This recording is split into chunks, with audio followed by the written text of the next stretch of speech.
Sagung Dumadi.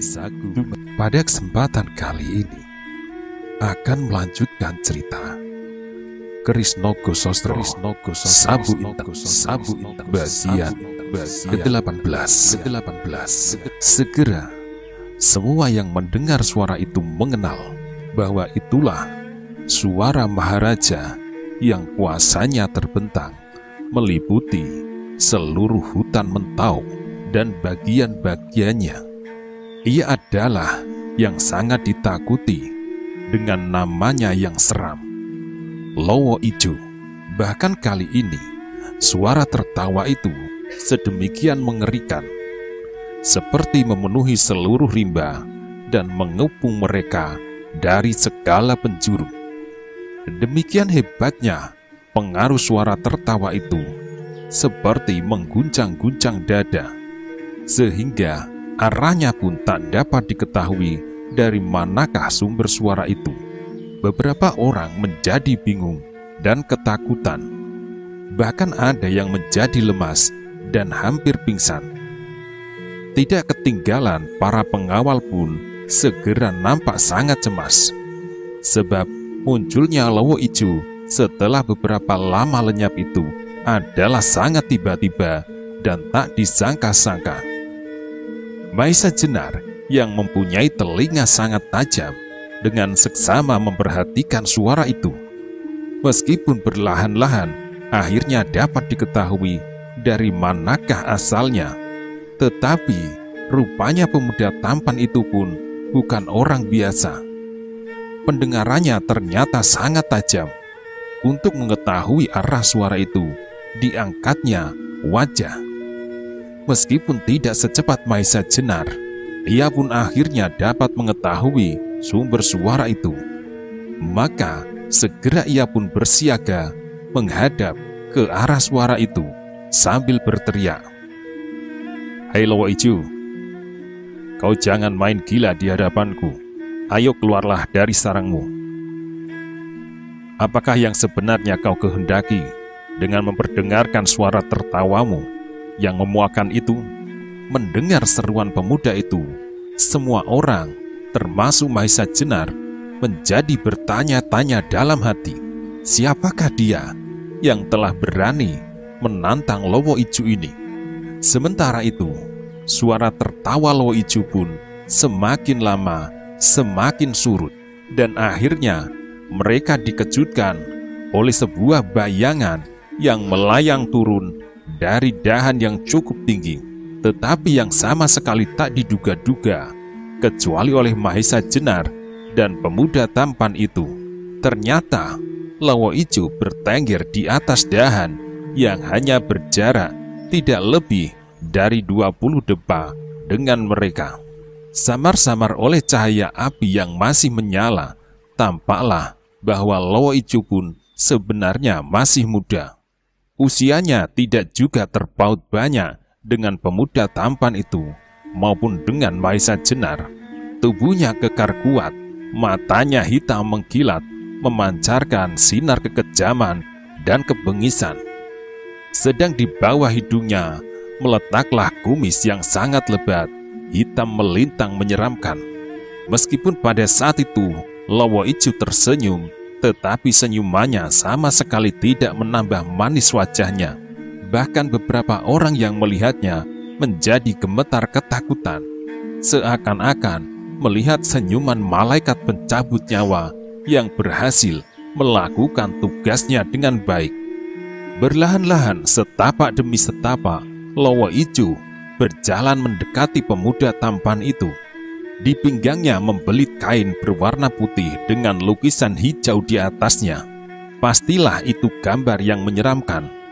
Kelelawar dengan kepala serigala, sedangkan di tangan kanannya tergenggam sebilah pisau belati panjang. Ternyata pemuda tampan itu sama sekali tidak gentar. Meskipun demikian, ia tidak mau mendengar Lowo Ijo. Tanggapannya segera memutar tongkat hitamnya, dan tiba-tiba dari dalamnya ia mencabut sebilah pedang kecil yang lentur.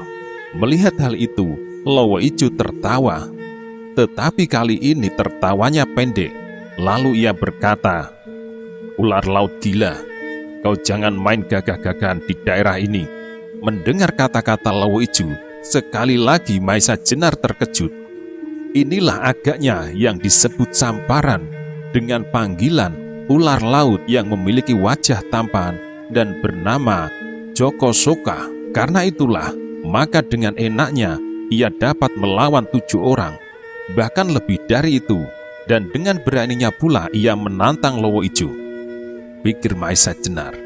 Mendengar ucapan Lawu Ijo, Joko Soka sama sekali tidak menjadi takut, malahan kembali bibirnya yang tipis itu menyungging senyum aneh. "Daerah inikah yang kau maksud?" jawab Joko Soka. "Joko Soka, kau jangan mencari perkara.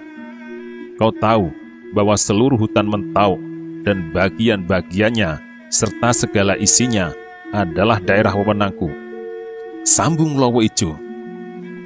"Telah berapa bulan atau berapa tahun kau merendam diri di sarangmu, dan tahu-tahu sekarang masih mengatakan daerah ini daerah wewenangmu? Lawu Ijo, menurut pikiranku daerah ini sekarang merupakan daerah tak bertuan," gumam Joko Soka. "Kau jangan mengiku, Soka. Aku belum pernah melepaskan hak yang pernah aku miliki. Kalau beberapa waktu terakhir aku tidak pernah berbuat sesuatu, itu bukannya aku tak lagi berwenang di daerah ini. Hanya saja, dalam waktu-waktu itu, aku tak merasa perlu untuk berbuat apa-apa. Anggapanmu bahwa daerah ini, daerah tak bertuan, itu sama sekali salah. Selama aku masih bernafas. Nah, sekarang tinggalkan daerah ini," perintah Lawu Ijo. Joko Soka sama sekali tak terpengaruh oleh kata-kata Lawu Ijo. Bahkan kemudian ia tertawa kecil. "Lawu Ijo, kau jangan berlagak seperti seorang yang paling berkuasa. Apa dasarmu kau berani memerintah aku untuk meninggalkan daerah ini? Kau masih belum menunjukkan bahwa kau memiliki sepasang pusaka Kiai Nogososro dan Kiai Sabu Inten. Juga belum pasti bahwa kau akan berhasil memenangkan semua pertandingan yang akan kami selenggarakan di akhir tahun ini. Jadi, pada saat ini, kau dan aku masih belum mempunyai sangkut paut apapun," jawab Joko Soka. Lawu Ijo menarik alisnya yang tebal itu tinggi-tinggi sambil mengangguk-angguk, kemudian berkata, "Lalu, bagaimanakah seharusnya? Seharusnya kau tak usah mengganggu aku. Tetapi, kalau kau tetap tak menghendaki aku melakukan perbuatan-perbuatan di daerah ini, seharusnya kau paksa aku pergi," jawab Joko Soka. Kembali Lawu Ijo tertawa pendek. "Kau masih seperti masa-masa lampau. Setelah kau capai tingkatanmu yang hampir sempurna sekarang ini, seharusnya kau tak lagi banyak bernafsu untuk berkelahi. Dan apakah artinya pertempuran di antara kita? Beberapa waktu yang lampau, kita pernah berkelahi sampai beberapa hari, dan tidak seorang pun dari kita kalah. Kalau pada saat ini kita kembali bertempur, menurut pendapatku, hasilnya akan sama saja. Karena itu, baiklah, kita hormati persetujuan yang pernah kita buat mengenai daerah kerja kita masing-masing," kata Lawu Ijo. Joko Soka menjadi bimbang, dahinya berkerut dan otaknya berputar cepat. Melihat Joko Soka ragu, Lawu Ijo menambahkan, "Kalau kau merasa tidak perlu lagi dengan persetujuan ini, baiklah dihapus saja sama sekali. Aku tak keberatan kau melakukan kegiatan di wilayah ini. Tetapi, kau jangan menyalahkan aku kalau aku akan melakukan kegiatan di Nusa Kambangan dan di lautan. Sebab, aku pun pernah menjadi bajak laut pada usia 14 tahun. Dahi Joko Soka semakin berkerut, dan akhirnya pecahlah tertawa. "Memang, kau penjahat tak tanggung-tanggung, Lawu Ijo. Baiklah, kalau demikian aku mengalah." "Tetapi," jawab Joko Soka berhenti. Tetapi matanya merayap kepada gadis cantik yang duduk, gemetar dan ketakutan. Lawu Ijo pun mengerti maksud Joko Soka. Sahutnya sambil tersenyum, "Soka, kemana kau pergi? selalu kau bawa pulang gadis-gadis. Apakah sarangmu masih belum penuh?" Joko Soka tertawa lirih. "Alangkah bodohnya aku. Nusa Kambangan cukup luas untuk menampung semua gadis dari Pulau Jawa ini. Dan atas gadis ini, kau tidak keberatan?" Mendengar percakapan mereka, gadis itu menjadi semakin ketakutan.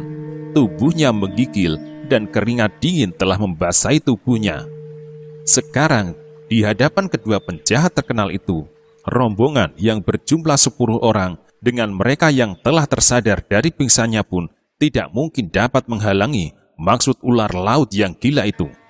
Meskipun orang-orang lain juga merasa ketakutan dan ngeri, tetapi sebesar-besarnya mereka hanya harus menyerahkan barang-barang mereka. Tetapi gadis itu harus menyerahkan dirinya.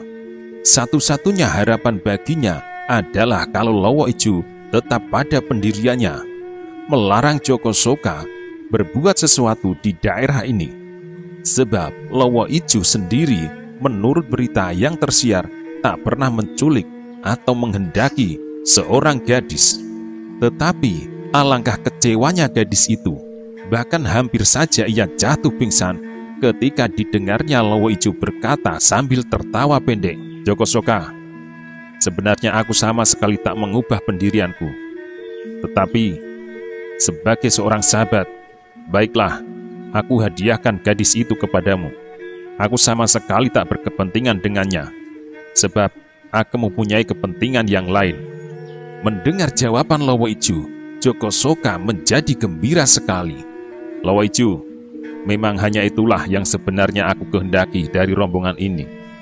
Hanya barangkali kau anggap aku bersalah, bahwa aku tidak minta izin dahulu. Nah, sekarang kau telah mengizinkan," katanya. Sekali lagi Lowo Ijo berkata, "Terserahlah kepadamu, Soka," katanya. Mendengar keputusan Lowo Ijo, gadis itu semakin putus asa. Tak ada lagi harapan baginya untuk melepaskan diri dari tangan penjahat itu. Maisa Jenar selalu memperhatikan perkembangan keadaan dengan cermat. Ia dihadapkan pada suatu persoalan yang cukup rumit. Di sini tanpa diduga-duga, ia telah bertemu dengan Lowo Ijo yang sengaja akan dicarinya. Tetapi di sini juga ada seorang yang dapat mengganggu pertemuan itu, yaitu Joko Soka yang ternyata mempunyai kekuatan seimbang dengan Lowo Ijo. Kalau pada saat itu Maisa Jenar membuat perhitungan dengan Lowo Ijo, ia sendiri belum tahu pasti siapakah yang akan menang. Apalagi kalau kemudian Joko Soka ikut campur, maka masalahnya akan merugikan. Menurut perhitungan Maisa Jenar, melawan 2 orang adalah pekerjaan yang berat, bahkan mungkin di luar kuasanya. Tetapi di luar itu, ia menghadapi soal baru. Joko Soka menghendaki untuk membawa gadis itu pulang ke Nusa Kambangan. Apakah hal yang demikian dan berlangsung di bawah hidungnya akan dibiarkan saja? Andaikan ia bertindak, dalam hal ini pun ada kemungkinan ia terlibat dalam pertempuran melawan kedua orang itu. Sebagai seorang prajurit pilihan, Maisa Jenar sama sekali tidak mengenal takut. Kalau ia sampai berpikir demikian, masalahnya adalah atas dasar perhitungan cara dan bagaimana untuk mencapai maksudnya. Selagi Maisa Jenar sibuk berpikir, Joko Soka dengan matanya yang redup dan senyum aneh yang menghiasi bibirnya yang tipis telah mulai bergerak dan berjalan perlahan-lahan ke arah gadis cantik itu. Sementara itu, Lowo Ijo berteriak bergurau, "Joko Soka, sebenarnya aku iri hati melihat ketampanan wajahmu. Tetapi kau rupanya adalah seorang tampan yang sial. Sebab gadis-gadis yang kau kehendaki menjadi pingsan kegirangan karena akan mendapat pasangan yang setampan kau ini." Joko Soka sama sekali tak mendengar perkataan Lowo Ijo itu. Ia sedang kegirangan akan mendapat gadis yang sedemikian cantiknya, melebihi semua gadis yang pernah dilihatnya. Tetapi terjadilah suatu hal di luar perhitungan. Dalam keputusasaan, gadis itu memutuskan untuk lebih baik membunuh dirinya. Ia sama sekali tidak mau dinodai kehormatannya oleh iblis-iblis yang demikian itu. Maka Secepat kilat ia mengambil keris dari dalam bungkusan yang dibawanya, dan segera ia menarik keris itu dari warongkonya. Joko Soka sama sekali tidak mengira bahwa hal yang demikian akan terjadi. Karena itu ia terkejut sehingga langkahnya terhenti.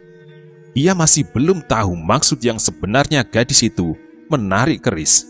Karena itu ia harus berhati-hati. Tetapi tiba-tiba saja ia melihat keris itu melayang menuju ke arah dada gadis itu sendiri. Joko Soka tersadar, karena itu harus dicegahnya. Tetapi sayang jaraknya masih terlalu jauh, sehingga terloncatlah teriakan dari mulutnya yang berbibir tipis itu dengan noda yang cemas. Cemas akan kehilangan gadis itu. Jangan kau lakukan itu. Tetapi teriakan itu menggetar tanpa suatu pengaruh apapun atas gadis yang sudah bertekad untuk mati daripada jatuh di tangan bajak laut yang berwajah tampan itu. Tiba-tiba tampaklah sebuah bayangan melontar dengan cepatnya menyambar pergelangan tangan gadis itu, sehingga keris yang digenggamnya tidak sampai menembus dadanya. Gadis itu terkejut bukan kepalang. Demikian juga semua yang menyaksikan.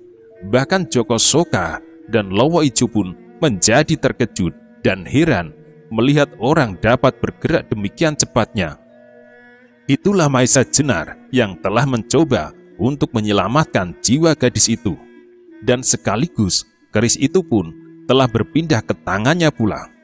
Tetapi belum lagi debar jantung mereka berhenti, kembali mereka terkejut, terutama Maisa Jenar sendiri, Joko Soka dan Lowo Ijo, ketika mereka melihat keris yang sekarang sudah berada di tangannya. Kiai Sigar Penjalin, desis mereka bersamaan. Itulah nama keris yang dipegang oleh Maisa Jenar. Keris yang berbentuk lurus, satu sisinya melengkung, hampir setengah lingkaran. Sedangkan sisi yang lain datar, seperti kebiasaan keris, mirip seperti batang penjalin yang dibelah dua dan diruncingkan ujungnya. Yang mengejutkan mereka adalah keris itu terkenal sebagai pusaka seorang sakti yang mempunyai nama sejajar dengan Pasingsingan, yaitu Ki Ageng Pandan Alas dari Kelura Wonosobo. Demikian terkejutnya Maisa Jenar sampai tangannya yang memegang keris itu gemetar. Maka setelah agak reda sedikit dan nafasnya mulai teratur, Maisa Jenar berdiri dengan teguhnya memandang tajam kepada Joko Soka. Apakah yang kau kehendaki dari gadis ini? Tanya Maisa Jenar. Getar hati Joko Soka sementara itu telah turun.